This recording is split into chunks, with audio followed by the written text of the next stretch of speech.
जय Jagannath. Welcome to our channel mission government job को। तो आज थंबनेल आपण मैंने देखिए आसछंती कि स्कूल रे पाइबे टेक्निकल पिला चाकरी एटा मु केमिति कहि पारुछि। ओके, तो एटा ही सत। तो एबे स्कूल रे भी वैकेंसी आसीबो और टेक्निकल पिला माने स्कूल रे एज ए टीचर वैकेंसी पाई परिबे कौन सी माने टेक्निकल मेंटेनेंस पाई नुहे। ओके, तो निश्चित भाव में आज मु आपण मानक पाई नै आछि। तो कौ श्रेणी रे से चाकरी पाई परिबे। ओके, तो वीडियो में देखिबा प्रथम रु शेष जाए देखिबा।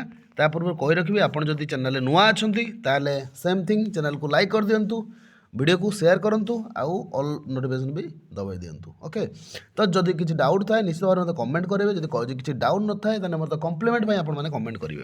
ओके, तो जणेदा पई चाहिबी एबे जेमिति हमर NEP 2020 okay national education policy 2020 अनुसार ये देखो आसी new state text book list as per NEP 2020 national education policy अनुसार एबे सबू जमी हरियाणा गवर्नमेंट करुच्ची। तो सेमती सबू स्कूल गुड़ाक ओके स्कूल गुड़ाक जमीक एबे थिला vocational education भिटी। Okay, vocational education में धंदामूलक शिक्षा।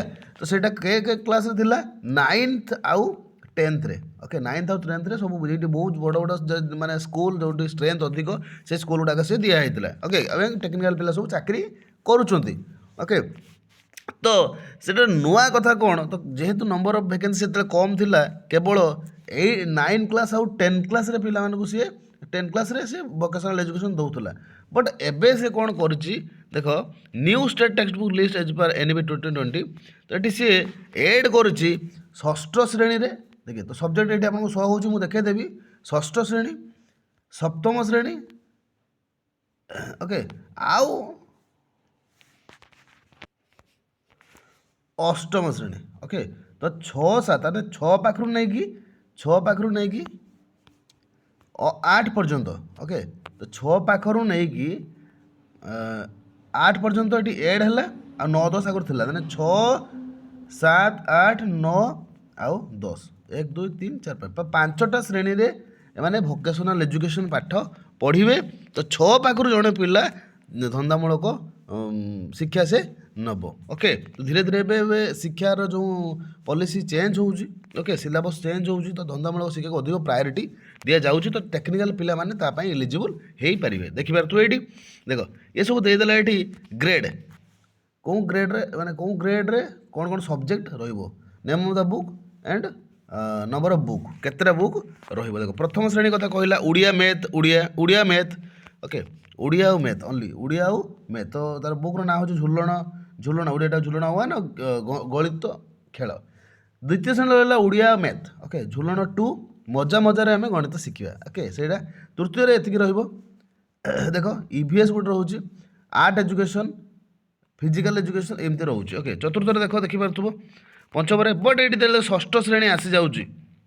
षष्ठ श्रेणी आम 11टा बही रोटाल 11टा विषय रुड़िया रहा हिंदी संस्कृत इंग्लीश उर्दू ये सब ऑप्शनल किसी रही पारे। ओके, तो ये भोकेशनल एजुकेशन देखो कौशल बोध तार बहिर ना कौन रौशल बोध। तो ये षष्ठ श्रेणी पिला माने कौशल केमती से किसी नुआ जिनस बन पारे कौशल करी केमती से माने तार निजर सब सॉफ्ट स्किलनेस ये सब जिनस जहाँ जहाँ सिलेबस षष्ठ श्रेणी जहाँ जहाँ तो ये भोकेशनल एजुकेशन रे जिते वैकेंसी आसो निश्चित भाव में मुझे भिडियो नहीं आसबि आ बहुत शीघ्र यहाँ वैकेंसी आसीज चाकरी पाइपर टेक्निकल पिला स्कूल गुड़ाक मास्टर हिसाब से। ओके,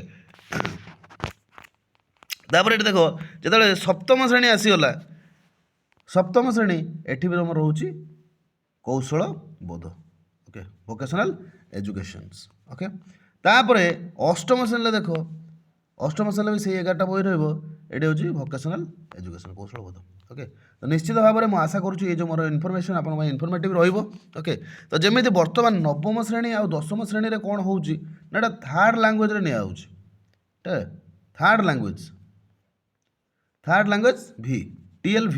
तो थर्ड लैंग्वेज रे भोकेशनल को निया जाउची। जेमति कि आपण माने जने पिला जदि चाहिबो हिंदी रखि परिबो, जने जदि पिला चाहिबो संस्कृत रखि परिबो, जदि जने पिला पाइबो भोकेशनल ले से रखि परिबो टेक्निकल सब्जेक्ट पाठ पढ़ो ओके भोकेशनाल भी विभिन्न प्रकार माने जो ब्रांचेस अच्छी ट्रेड अच्छी ओके तो निश्चित भाव में एठी आपण मानकू कौन केमती सिलेबस रहिबो से अनुसार मिलिबो टेक्निकल पिला मानकू किछि पाई पारंती हमरो मेकानिकल पिला पाई पारंती किछि इलेक्ट्रिकल पिला पाई पारंती किछि इलेक्ट्रोनिक्स पिला पाई पारंती ओके एंड तापर आउ जो रहिला हमरो हॉस्पिटैलिटी एंड टूरिज्म किछि नर्सिंग पिला पाई पारंती ओके तो एमती विभिन्न प्रकार सब पोस्टिंग आसो आईटा पे जॉब करें स्कूल गुड़िक स्कूल गुड़िक निश्चित भाव में बहुत बड़ पदक्षेप सरकार ओके कि आमर जो पिला छोट छोट पिला स्किल्ड करने कि डे वन रु से स्किल्ड हे आउ जिन जानवे एंड मेंटालिटी भी से स्ट्रंग हो पार ओके तो बस ये था इनफॉरमेशन देखिए कौन अच्छी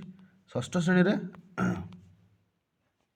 साइंस रहा जो आमर हिस्ट्री देखो तो उड़िया रहा हिंदी रहा आंसर हिंदी रही साइंस सोशल साइंस सामाजिक अध्ययन भारत पृथ्वी रहा कौशल ये सब जिन रोचे ओके आर्ट एजुकेशन भी रोचे तो ट्रेडिशन जिन को टी कमेगी एवं सी वोकेशनल एजुकेशन रे प्रायोरिटी दौर ओके NEP 2020 अनुसार आशा करुँच निश्चित भाव में आपण मैंने वीडियो देखिले जानिले आईटा भी एटा माने ऑफिशियल ये आसटा जो लिस्टा ओके तो एजुकेशन आमर नवम दशम तो ये अच्छी निश्चित भाव कही रखी कौ मैंने नवम दशम माने जो जानी नवम दशम जो आम भोकेशनल एजुकेशन विषय में मतलब निश्चित भाव कमेंट करेंगे ओके भोकेशनल एजुकेशन कौ मैंने जानी भोकेशनल एजुकेशन दिया होची टेक्निकल प्लस स्कूल पाँच कौ मैंने जानी निश्चित भाव कमेंट करेंगे आईटा जानला कि षष्ठ श्रेणी भी दिज्व भोकेशनल एजुकेशन षष्ठ सप्तम अष्टम